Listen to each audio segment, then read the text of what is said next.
Hello students, welcome back to my channel. तो कल हमने पढ़ा था फ्रॉग का डाइजेस्टिव सिस्टम। तो डाइजेस्टिव सिस्टम के बाद आज हम स्टार्ट करने वाले हैं excretory system and circulatory system. ठीक है, लेकिन डाइजेस्टिव सिस्टम के बाद थोड़ा सा हमें उसकी डिटेलिंग देखनी पड़ेगी कि उसका लीवर जो होता था, मैंने आपको बताया था, एक बार ब्रीफ दे देती हूँ कि दिस इज द इसोफेगस। ठीक है, यहाँ पे मैंने इसोफेगस बनाया था, यहाँ पे मैंने लीवर बनाया था। मैंने कल ना इसको पेयर्ड बोल दिया था, बट ये पेयर्ड नहीं होते हैं। ऐसा आपको भी लग रहा होगा कि ये पेयर्ड स्ट्रक्चर है ना, दो दिख रहे हैं तो ये पेयर्ड स्ट्रक्चर दिख रहा होगा, बट ये पेयर्ड नहीं होता है, अनपेयर्ड होता है। In case of frog liver जो होता है वो अनपेयर्ड होता है, यानी एक ही होता है। बट लोब जो होते हैं इसके 3 लोब्स होते हैं। ठीक है, 3 लोब्स होते हैं, एक पीछे की तरफ भी होता है, तो इसके 3 लोब होते हैं लीवर के। ठीक है, अब लीवर क्या सिंथेसिस करता है? लीवर सिंथेसिस करता है यानी बनाता है, लीवर बनाता है हमारा बाइल जूस। ठीक है, सिर्फ बाइल जूस बनाता है। हमारे में भी क्या होता है, हमारा जो लीवर होता है वो भी क्या करता है, बाइल जूस का सिंथेसिस करता है। बट इसको स्टोर कौन करता है? हमारे केस में भी इसको कौन स्टोर करता है? Gall bladder. In case of frog उसके केस में भी कौन करता है? गॉल ब्लैडर ही इसको स्टोर करता है। ठीक है, कल मैंने बताया था गॉल ब्लैडर था इसका। ठीक है, ये क्या करता है? Stores the bile juice, stores bile juice. और ये बाइल जूस को स्टोर करता है, इसीलिए जब गॉल ब्लैडर से डक्ट निकलती है, उस डक्ट का नाम क्या होता है? उस डक्ट का नाम होता है बाइल डक्ट। ठीक है, तो इसमें से जो डक्ट निकलती है उसका नाम क्या होता है? उसका नाम होता है बाइल डक्ट।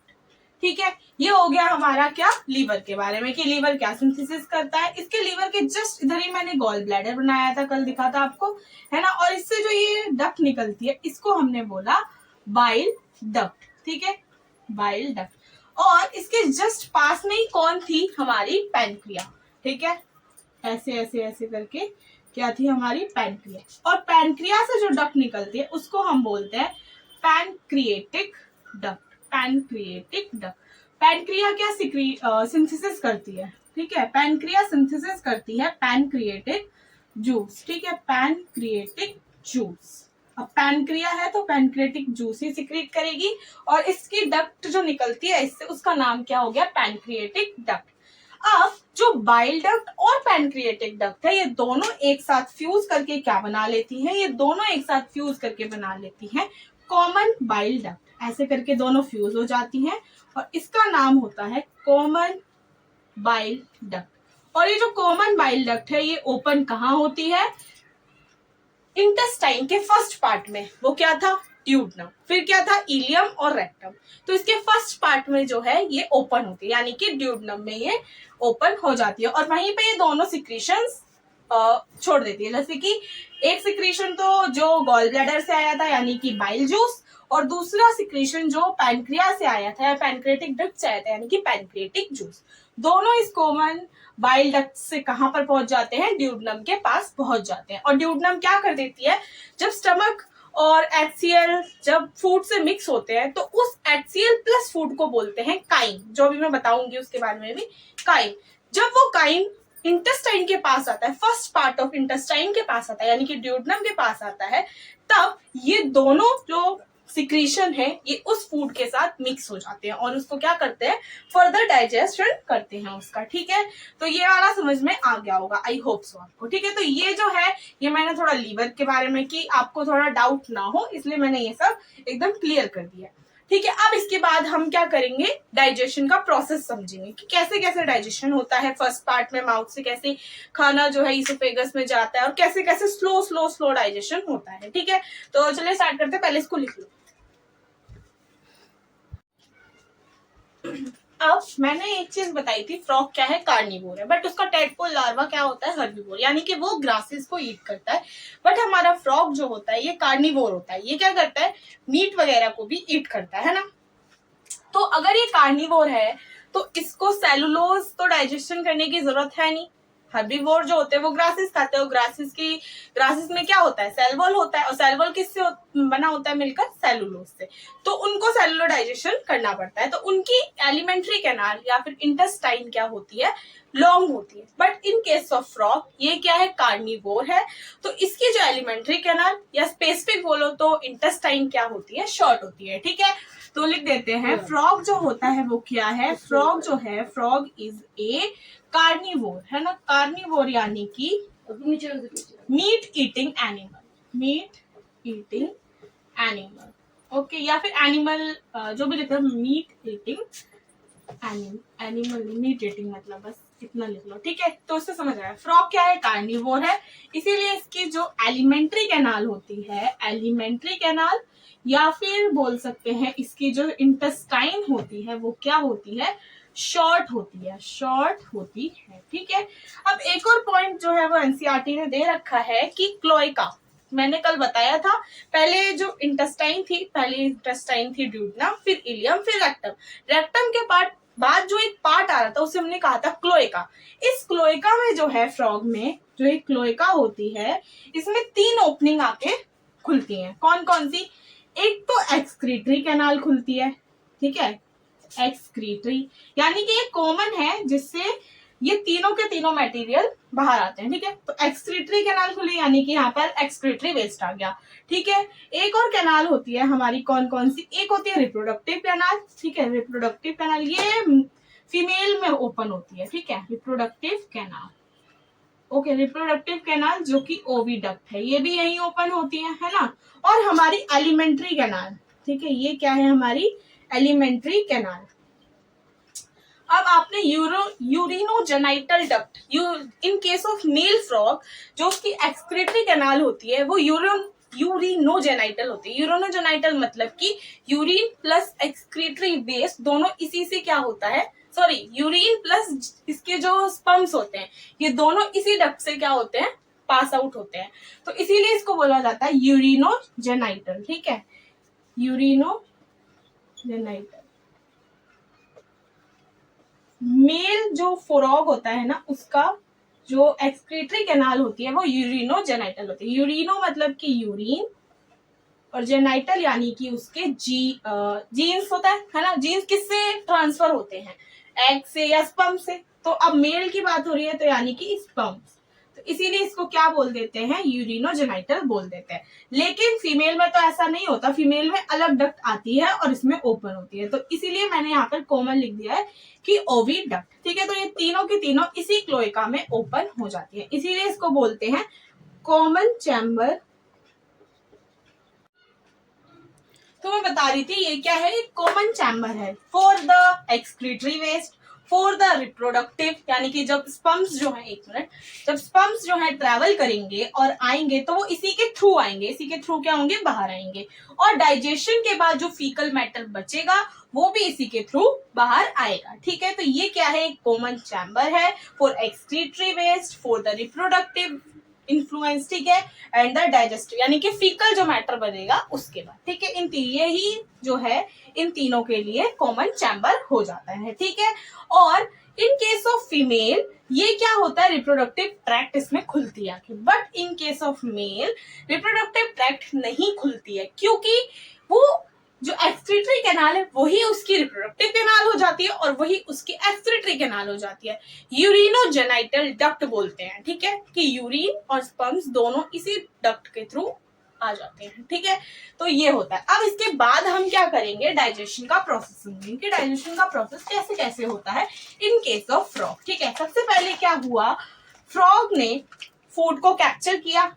फ्रॉग की जो टंग होती है वो बाइलोब्ड होती है, ऐसे करके ये क्या होती है, बाइलोब्ड होती है, इसको बोलते हैं प्रीहेंसाइल, ठीक है। प्रीहेंसाइल क्या होती है, इसकी टंग होती है। प्रीहेंसाइल यानी कि इसकी जो मूवमेंट होती है ये बैकवर्ड एंड फॉरवर्ड, ठीक है, बैकवर्ड एंड फॉरवर्ड होती है, इसीलिए इसको क्या बोलते हैं, प्रीहेंसाइल, ठीक है, फॉरवर्ड होते हैं। जैसे कि अभी मुझे यहाँ पर बटरफ्लाई उड़ती हुई दिखी तो मेरी जो टंग है वो फॉरवर्ड एंड बैकवर्ड मूवमेंट करती है, यानी प्रीहेंसाइल है, इसको ऐसे करके फॉरवर्ड गई और बैकवर्ड है, तुरंत आ गई ना, तो इसीलिए ये क्या होती है, प्रेयर। ये भी बहुत अच्छा रोल करती है उसको फूड कैप्चरिंग में, ठीक है। तो इसके टंग ने बहुत अच्छा रोल किया। अब टंग के थ्रू हमारा खाना कहाँ चला गया है, माउथ में आ गया है, ठीक है। माउथ में आने के बाद इसोफेगस से स्वेल होगा, है ना, स्वेलो होगा यानी कि निगला जाएगा, है ना, तो ईसोफेगस आ गई, ठीक है। ईसोफेगस के बाद जो है हमारा खाना कहाँ जाएगा, हमारा जो फूड है वो जाएगा हमारी किसमें, स्टमक में, है ना, स्टमक में गया। स्टमक में क्या होता है, जैसे हमारे केस में HCl प्रोड्यूस होता है, वैसे ही फ्रॉग के केस में भी क्या होता है, HCl प्रोड्यूस होता है। तो यहाँ पे क्या हुआ, HCl था, HCl प्लस फूड मिलकर अभी मैंने बताया था काइम बना देते हैं, इसको क्या बोलते हैं, काइम। अब ये जो काइम है ये आएगा स्टमक से, कहां पर, ये आएगा स्टमक से इंटेस्टाइन में। इंटेस्टाइन का पहला पार्ट जो होता है वो क्या होता है, ड्यूडनम, है ना, ड्यूडनम, ड्यूडनम होता है फर्स्ट पार्ट ऑफ इंटेस्टाइन। अब इस ड्यूडनम में मैंने अभी बताया था कि इसी ड्यूडनम में हमारा बाइल जूस और सेकंड पैनक्रिएटिक जूस किसके थ्रू आया, कॉमन बाइल डक्ट के थ्रू आया। तो ये दोनों जो जूसेस हैं वो इसमें आ चुके हैं, कौन कौन से, एक तो हमारा बाइल जूस और एक आ गया हमारा पैनक्रिएटिक जूस, है ना, पैनक्रिएटिक जूस। अब ये दोनों अपने अपने काम करेंगे। बाइल जूस जो है वो अपना क्या काम करता है, वो करता है फैट्स की emulsification, emulsification of fat. Emulsification मतलब कि फैट को, बड़े बड़े जो फैट ड्रॉपलेट्स होते हैं उनको क्या कर देता है, छोटे छोटे ड्रॉपलेट्स में ब्रेक कर देता है, इसी को बोलते हैं इमल्सिफिकेशन ऑफ फैट। है ना, जैसे कि बड़े बड़े फैट के मॉलिक्यूल्स थे, इनको क्या किया बाइल जूस ने, इनको बाइल जूस ने छोटे छोटे ड्रॉपलेट्स में तोड़ दिया, ठीक है, स्मॉल ड्रॉपलेट्स में तोड़ दिया, इसी को कहते हैं इमल्सिफिकेशन ऑफ फैट, यानी कि बाइल जूस ने इमल्सिफिकेशन ऑफ फैट कर दिया। अब पैनक्रिएटिक जूस क्या करेगा, पैनक्रिएटिक जूस जो है वो प्रोटीन और कार्बोहाइड्रेट, प्रोटीन एंड कार्बोहाइड्रेट की क्या कर देता है, ब्रेक डाउन कर देता है, कार्बोहाइड्रेट का ब्रेक डाउन कर देता है। पैनक्रिएटिक जूस इसने प्रोटीन और कार्बोहाइड्रेट का क्या कर दिया है, डाइजेशन कर दिया है। अब एक चीज मैं बताना भूल गई कि HCl ने यहाँ पे फूड और काइम मिला दिया था। काइम क्या, एक मिनट, काइम जो है इसमें क्या होते हैं, काइम बन गया है, ठीक है, ये गया ड्यूडनम में। इससे पहले एक प्रोसेस होती है जो किसके थ्रू होती है, पैप्सिन के थ्रू होती है। मैंने बताया था, पैप्सिनोजन बताया था, जो कि स्टमक में था जब मैं डाइजेस्टिव सिस्टम पढ़ा रही थी, है ना। तो पैप्सिनोजन वो क्या था, वो इनएक्टिव फॉर्म था, और जो पैप्सिन है दैट इज एक्टिव फॉर्म। ये क्या करता है, ये एक्टिव है ना, ये एक्टिव एंजाइम है, यानी कि ये है। अब जैसे कि हम होते हैं, कभी कभी एक्टिव होते हैं, कभी कभी इनएक्टिव होते हैं। जब इनएक्टिव होते हैं तो कोई काम धंधा नहीं कर रहे होते, जब एक्टिव होते हैं तो हम काम धंधा कर रहे होते हैं। जब ये इनएक्टिव था तो कोई काम धंधा नहीं कर रहा था, अब ये एक्टिव है तो क्या काम धंधा करेगा, ये काम करता है प्रोटीन का डाइजेशन। पैप यानी पेप्टाइड बॉन्ड को तोड़ेगा, यानी कि प्रोटीन का, प्रोटीन में ही तो होते हैं ना पेप्टाइड बॉन्ड, तो प्रोटीन का डाइजेशन हुआ। एक और चीज लिख लो कि पैप्सिन जो है, एक मिनट, जो पैप्सिन है वो क्या है, एक्टिव फॉर्म है, और जो हमारा पैप्सिनोजन है, जो हमारा पैप्सिनोजन है वो क्या है, वो इनएक्टिव फॉर्म है, ठीक है, ये इनएक्टिव फॉर्म है। ओके, ये क्या है, इनएक्टिव फॉर्म है, और ये क्या थी, एक्टिव फॉर्म है। जब हमें इसकी जरूरत होगी तो ये क्या करेगा, प्रोटीन का ब्रेक डाउन कर देगा। ओके, तो इतनी बात आपको आई थिंक समझ में आ गई है, ठीक है। अब इसके बाद क्या होता है, इलियम में जाता है। इलियम में क्या होता है, सबसे पहले देखो यहाँ डाइजेशन कहाँ शुरू हुआ, माउथ में आया खाना, ईसोफेगस में आया, ईसोफेगस से स्टमक में जब आया। अब यहाँ क्या हुआ, स्टमक में हमारा फर्स्ट जब बिगिनिंग जब हुई डाइजेशन की, वो कहाँ हुई है, स्टमक में हुई है। और जो लास्ट जब डाइजेशन लास्ट स्टेज पे होता है ना, जैसे बहुत चीजें लास्ट स्टेज पे होती है उसके बाद खत्म हो जाती है, तो वैसे ही जब फूड का डाइजेशन चल रहा था उसका लास्ट स्टेज कहाँ पर होता है, इलियम में होता है, ठीक है। तो इलियम में जो होता है वो डाइजेशन कंप्लीट हो जाता है, जो भी होना होता है वो हो जाता है, ठीक है। अब इसके बाद का प्रोसेस मैं बताती हूँ, ये लिख लो, ठीक है। देखो, तो मैंने माउथ का बता दिया था कि प्रीहेंसाइल टंग ने फूड को कैप्चर किया, फूड माउथ में आया, माउथ से ईसोफेगस में गया, ईसोफेगस से स्टमक में आया। बिगनिंग कहाँ से हुई डाइजेशन की, स्टमक से हुई। स्टमक के बाद स्टमक में क्या था, पेप्सिनोजन, इनएक्टिव फॉर्म क्या थी, पेप्सिनोजन। अब पेप्सिनोजन का एक्टिव फॉर्म मैंने बताया था पेप्सिन। पेप्टाइड बॉन्ड को ब्रेक करेगा, ठीक है, ब्रेक हो गया, ब्रेक करेगा, ठीक है, पेप्टाइड बॉन्ड को ब्रेक करेगा, यानी कि पेप्टाइड बॉन्ड कहाँ होता है, प्रोटीन्स में होता है, तो यानी कि प्रोटीन के डाइजेशन करेगा। अब एक मिनट, ठीक है, तो ये क्या करता है, पेप्टाइड बॉन्ड की डाइजेशन कर देता है, पेप्टाइड बॉन्ड नहीं, प्रोटीन की डाइजेशन कर देता है। इसके बाद फूड कहाँ आता है, इसके बाद आता है फर्स्ट पार्ट ऑफ इंटेस्टाइन यानी कि ड्यूडनम में। ड्यूडनम में कॉमन बाइल डक्ट क्या कर रही थी, ओपन हो रही थी, और कॉमन बाइल डक्ट के पास दो सिक्रीशंस थे। First secretion is the bile juice जो कि लीवर से सिंथेसिस हुआ था, और second one is pancreatic juice. ठीक है, पैनक्रिएटिक जूस क्या करता था, कार्बोहाइड्रेट और प्रोटीन की डाइजेशन करता था, और बाइल जूस क्या करता था, इमल्सिफिकेशन ऑफ फैट यानी कि फैट को तोड़ता था। ठीक है, अब मैंने फर्स्ट कहां बताई, बिगनिंग हुई स्टमक में, और लास्ट कहां जाती है, ड्यूडनम के बाद पार्ट आता है हमारा इलियम। इलियम में क्या होता है, लास्ट स्टेज ऑफ डाइजेशन या फिर कंप्लीट डाइजेशन कहां हो जाता है, हमारे इलियम में हो जाता है। ठीक, कंप्लीट डाइजेशन हो जाता है। ओके, अब इलियम जो होता है, इलियम में ही लास्ट स्टेज भी होता है, और इलियम में ही मैक्सिमम एब्जॉर्प्शन होता है। किसका, मैक्सिमम एब्जॉर्प्शन ऑफ जो डाइजेशन किस लिए हुआ था। अच्छा, पहले तो ये बताओ डाइजेशन होता ही क्या है। ठीक है, डाइजेशन होता है कि हम बड़े बड़े मॉलिक्यूल्स को, जैसे कि हमारा जो फूड था वो इतना बड़ा बड़ा मॉलिक्यूल्स थे उसमें, उनको छोटे छोटे मॉलिक्यूल्स में तोड़ देना है ना, यही तो है। यानी कि a complex food breaks into simple and absorbable मतलब कि उसको एब्जॉर्ब किया जा सके, है ना, हमारी सेल्स जो हैं उस खाने को एब्जॉर्ब कर सके, उस फॉर्म में तोड़ने को हम क्या कह देते हैं, डाइजेशन कह देते हैं। तो मैक्सिमम एब्जॉर्प्शन ऑफ फूड कहाँ होता है, इलियम में होता है। ठीक है, ओके, अब इलियम में ये मैक्सिमम डाइजेशन होता कैसे है, ये भी तो समझना है कि ये कैसे होता है। तो जो हमारी इलियम है इसमें एक बहुत अच्छा मैकेनिज्म होता है विलाय और माइक्रोविलाय का। कैसे, अब विलाई क्या होती है, this finger like projection is villi, है ना। अब ये जो विलाई होती है, ठीक है, विलाई तो होती है, इसमें माइक्रो विलाई भी होती है। वो कैसे, जो सेल्स होती हैं वो विलाई की फॉर्म में अरेंज हो जाती हैं, तो वो विलाई हो गया। माइक्रो विलाई कैसे, पहले तो सेल्स जो हुई वो हमारी किस में अरेंज हो गई, विलाई की फॉर्मेट में अरेंज। ये हमारी सेल्स थी जो किसने, विलाई की फॉर्म में क्या हुई, अरेंज हो गई। जैसे कि अभी अरेंज हो गई ना, दिख रही है ना, तो बस ये क्या हुई, विलाई की फॉर्म में अरेंज हो गई, ऐसे करके विलाई की फॉर्म में अरेंज हो गई। ठीक है, अब माइक्रोविलाई कैसे, क्योंकि इनकी जो प्लाज्मा मेम्ब्रेन है वो ऐसे ऐसे ऐसे, उन्होंने भी फर्दर क्या कर ली है, फिंगर लाइक प्रोजेक्शन कर लिया। और आप देखो, कोई ऐसा सिंपल तार है, इसमें ज्यादा सरफेस एरिया है कि ये वाली तार में सरफेस एरिया, इसको खींच दूंगी ना पकड़ के तो बहुत ज्यादा सरफेस एरिया है, इसीलिए ये ऐसे करके क्या हो जाती है, अरेंज हो जाती है। इसी की वजह से क्या होता है, यहाँ पर मैक्सिमम एब्जॉर्प्शन होता है। ठीक है, तो ये जो है ये क्या है, विलाई क्या है, अरेंजमेंट ऑफ सेल्स। ठीक है, सेल्स इस तरीके से अरेंज हो गई है कि एक सेल ऐसे ऐसे ऐसे ऐसे करके अरेंज हो गई है कि वो विलाई का फॉर्मेशन कर रही है। ठीक है, अरेंजमेंट ऑफ सेल्स। और माइक्रोविलाई किसे कह रहे हैं, प्लाज्मा मेम्ब्रेन ऑफ सेल्स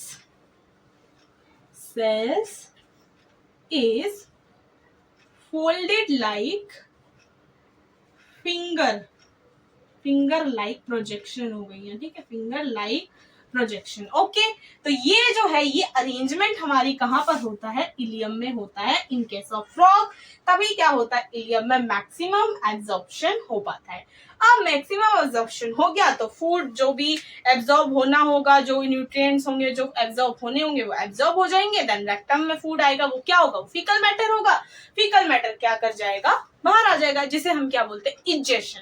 ठीक है, इजेशन यानी कि जो वेस्ट है, जो जो एब्जॉर्ब नहीं हो पाया है ना, जो बॉडी एब्जॉर्ब नहीं कर पाई, उसको क्या कर देगी बॉडी, अपने उससे एलिमिनेट आउट कर देगी, उसे क्या बोलते हैं, इजेशन। और फीकल मैटर का बाहर देना। ठीक है, तो अब हमारा डाइजेशन फुली फ्लैश्ड कंप्लीट हो गया है। ओके, और एनसीईआरटी जो है मैं पढ़ा दूंगी। ठीक है, वो वीडियो जल्दी आएगी, उसे भी आप लाइक करते रहिए। होता रहेगा। ठीक है, चलिए इसको कर लेते हैं। इसके बाद हम पढ़ेंगे क्या, रेस्पिरेटरी सिस्टम। वैसे इसमें रेस्पिरेटरी सिस्टम इतना नहीं होता है, ये अपने माउथ के थ्रू, अपने लंग्स के थ्रू और अपने स्किन के थ्रू जो है रेस्पायर करता है। ठीक है, रेस्पिरेटरी सिस्टम लंग्स को ही बोल लो। ठीक है, तो ये हो गया है अब कंप्लीट। अब उसके बाद हम पढ़ेंगे रेस्पिरेटरी सिस्टम। तो चलिए स्टार्ट करते हैं। तो अब हम बात करने वाले हैं इसके रेस्पिरेशन के बारे में कि कैसे रेस्पायर करता है। ठीक है, तो रेस्पिरेशन।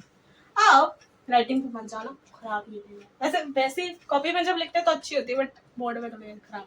ठीक है, तो और टाइम लगती है बहुत ज्यादा। ठीक है, तो फर्स्ट ये 3 तरीके से रेस्पायर करता है, मैंने आपको बताया। और इसका हैबिटेट देखिए, ये लैंड पर भी लीव करता है, वाटर में भी लीव करता है, और ये कभी समर स्लीप में, कभी विंटर स्लीप में भी जाता है, यानी कि डीप लैंड, यानी कि डीप बरोज बनाता है, गड्ढे बनाता है, उधर भी रहता है। तो ये कैसे रेस्पायर करता होगा वहां? तो सबसे पहले इसका रेस्पिरेशन देखेंगे हम हैबिटेट के बेसिस पे, यानी कि जहां जहां रहता है वैसे वैसे कैसे रेस्पायर करता है वैसे। ठीक है, तो जब ये वाटर में होता है, यानी कि जब ये H2O यानी कि पानी में होता है, तो ये रेस्पायर करता है थ्रू स्किन। ठीक है, तो ये किससे रेस्पायर करता है? स्किन के थ्रू रेस्पायर करता है। उसे जब ये स्किन के थ्रू रेस्पायर करता है, इसको बोलते हैं क्यूटेनियस रेस्पिरेशन। ठीक है, क्यूटेनियस रेस्पिरेशन। सेकंड, जब ये लैंड में होता है ना, तो ये रेस्पायर करता है स्किन के थ्रू ही। ठीक है, सॉरी, जब ये समर स्लीप या विंटर स्लीप तब तो स्किन की करता है, क्योंकि ये ज्यादा इजी पड़ता है। ठीक है, जो लैंड होते हैं उसमें क्या होता है, सॉइल होता है, सॉइल से जो है डिफ्यूजन इजी होता है ना। अब ये मुंह सांस लेगा तो इतना ही नहीं होता है ये। ठीक है, अपने बॉडी वॉल के थ्रू क्या कर लेता है, रेस्पायर कर लेता है, क्योंकि इसकी जो बॉडी वॉल होती है ये मॉइस्ट होती है, इस पे म्यूकस की कोटिंग होती है। ओके, तो जब ये लैंड पे होता है तो कैसे रेस्पायर करता है ना, ये रेस्पायर करता है 3 तरीके से। लैंड पे तो पूरा खुला एनवायरनमेंट, कैसे भी करो भाई, कुछ भी लो, कहीं से भी लो, है ना। तो ये मुंह से भी सांस लेता है, और जब मुंह से सांस लेता है तो क्या होता है, मैं अभी पढ़ाऊंगी। जब ये मुंह से सांस लेता है तो उसे बोलते हैं बक्कल फेरेंज। हाँ, तो मैं क्या कहती थी, जब ये लैंड पे होता है तो ये 3 तरीके से रेस्पायर करता है। मुंह से जब सांस लेता है उसे बोलते हैं buccopharyngeal respiration. Bucco is the buccal cavity से रिलेट कर रहा है ना, तो बक्कल कैविटी से जब ये रेस्पायर करता है, यानी माउथ से रेस्पायर करता है, उसे बोलते हैं बक्को फेरेंजियल रेस्पिरेशन। ठीक है, ये दूसरे टाइप का हो गया है। ओके, और पहले टाइप का तो क्यूटेनियस था, क्यूटेनियस भी करता है जब ये लैंड पे होता है, स्किन के थ्रू भी कर लेता है। मुंह के थ्रू कर लिया, स्किन के थ्रू कर लिया, बचा क्या, लंग्स के थ्रू भी करता है, जिसे बोलते हैं हम क्या, pulmonary respiration. Pulmonary word related to lungs, to lungs. Okay, तो जब ये लैंड पे होता है, कलर चेंज, जब ये लैंड पे होता है तो ये क्यूटेनियस रेस्पिरेशन भी करता है। ठीक है, क्यूटेनियस रेस्पिरेशन भी करता है, और हमारी बक्कोफेरेंजियल रेस्पिरेशन भी करता है। ठीक है, बक्कोफेरेंजियल रेस्पिरेशन भी करता है, ऐसे समझ लेना। ठीक है, टाइम वेस्ट हो रहा है। रेस्पिरेशन भी करता है, और कौन कौन सी रेस्पिरेशन करता है, पल्मनरी रेस्पिरेशन भी करता है। ठीक है, पल्मनरी रेस्पिरेशन भी करता है। ठीक है, अब वाटर में होता है तो कौन सा करता है, क्यूटेनियस।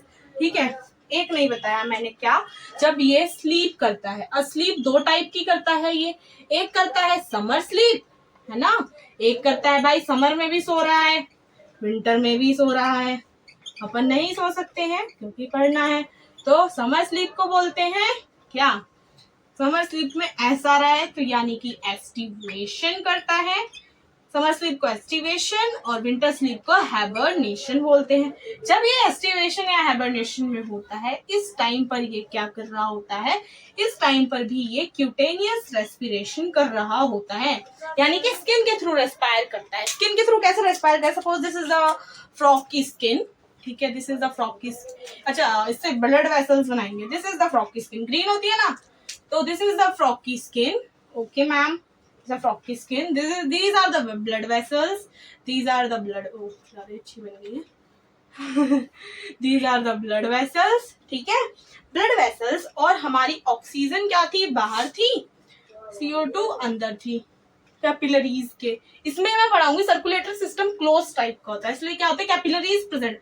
सर्कुलेटरी क्लोज है या ओपन है, किस बेस पे करते हैं, कैपिलरीज। अगर कैपिलरीज प्रेजेंट है तो क्लोज, एब्सेंट है तो ओपन। ठीक है, तो अब ऑक्सीजन अंदर, CO2 बाहर। कैसे हुआ? क्योंकि इतनी पतली लेयर, ऊपर से म्यूकस और कोट है, ठीक है। 1 मिनट दिखेगा ही नहीं म्यूकस कोट है या नहीं है, है ना, है ना, है ना, है ना, है ना। तो ये क्या होता है, यहाँ पर म्यूकस की कोटिंग होती है। ये क्या है? म्यूकस की कोटिंग है। दैट्स व्हाई ये इतनी गिलगिली सी हो जाती है कि अच्छे से क्या होता है, एक्सचेंज हो जाता है। किसका? गैसेस का। ऑक्सीजन अंदर आ गई, CO2 बाहर चली गई। इजीली होता है एकदम स्किन के थ्रू। तो इसे जब ये स्किन के थ्रू रेस्पायर करता है, वो भी स्किन कैसी है इसकी? मॉइस्ट है। मॉइस्ट है क्योंकि म्यूकस की कोटिंग है। तो इसके थ्रू क्या होता है, स्किन के थ्रू हो जाता है क्यूटेनियस, ठीक है। अब बक्कोफेरेंजियल कैसे होता है? Suppose this is the, 1 minute ये रख दूं, है ना, this is the mouth of the हमारा क्या, 1 मिनट अच्छे से बनाते हैं। This is the mouth of हमारा क्या, फ्रॉग, है ना। अभी ये क्लोज है। अगर ये क्लोज नहीं होता ना, तो फिर तो भाई वो स्किन के थ्रू करता है या फिर लंग्स के थ्रू करता है। अभी ये ओपन नहीं है, क्लोज है। ये क्या है? क्लोज्ड है। इसलिए क्या होगा, ये क्या करेगा, इसके नॉस्ट्रिल्स है, ने बताया था माउथ के ऊपर 1 पेयर ऑफ नॉस्ट्रिल्स होती है। इसने क्या किया, एयर को अंदर लिया, ऑक्सीजन अंदर गई, ठीक है, अंदर गई। अब ये अपनी ऑक्सीजन को भरता रहा, लेता रहा। अब इसका जो क्या होगा, इसका माउथ, इसकी जो माउथ के नीचे की जो कैविटी है, ये थोड़ी लोअर हो जाएगी, ठीक है, लोअर हो जाएगी, ठीक है, ऐसे करके लोअर हो गई। अब जब ये लोअर हो जाती है ना, तो इतनी पतली हो जाती है कि इसके थ्रू भी क्या होता है, रेस्पिरेशन होता है, ठीक है। तो इसके थ्रू क्या हुआ, रेस्पिरेशन हो रहा है, ठीक है। इसके थ्रू भी क्या होता है, रेस्पिरेशन होता है। इसको ही कहते हैं बक्कोफेरेंजियल रेस्पिरेशन, यानी कि माउथ के थ्रू क्या हो रहा है, रेस्पिरेशन हो रहा है। नॉस्ट्रल से एयर गई, एयर जब यहाँ पे जाती है तो थोड़ा सा नीचे हो जाता है, लोअर हो जाता है, और फिर क्या होती है, एक्सचेंज हो जाती है। यहाँ पर क्या होती है ना, ब्लड वेसल्स होती है, रेड वाला गिर गया, ठीक है। तो यहाँ पर भी ऐसी क्या होती है, ब्लड वेसल्स होती है, जिनसे क्या करती है, ऑक्सीजन अंदर जाती है, CO2 बाहर आ जाती है। यहाँ से ऑक्सीजन अंदर आई, CO2, अभी मैं यहाँ दिखाई दूँ कि इन्वायरमेंट है, ठीक है। अब पल्मोनरी कैसे होता है, अभी लोअर आ गई, प्रेशर इंक्रीज हो गया, है ना। जब ऑक्सीजन आ जाती है, गैस ज्यादा बढ़ जाएगी तो प्रेशर इंक्रीज होगा। तो जब प्रेशर इंक्रीज होता है ना, तो ये प्रेशर इंक्रीज के कारण ये एयर थोड़ी सी पीछे की साइड चली जाती है, और पीछे की साइड हमारे क्या होते हैं, पिंकिश पेयर्ड लंग्स होते हैं, ठीक है, पिंकिश और पेयर्ड लंग्स होते हैं। This is the lungs.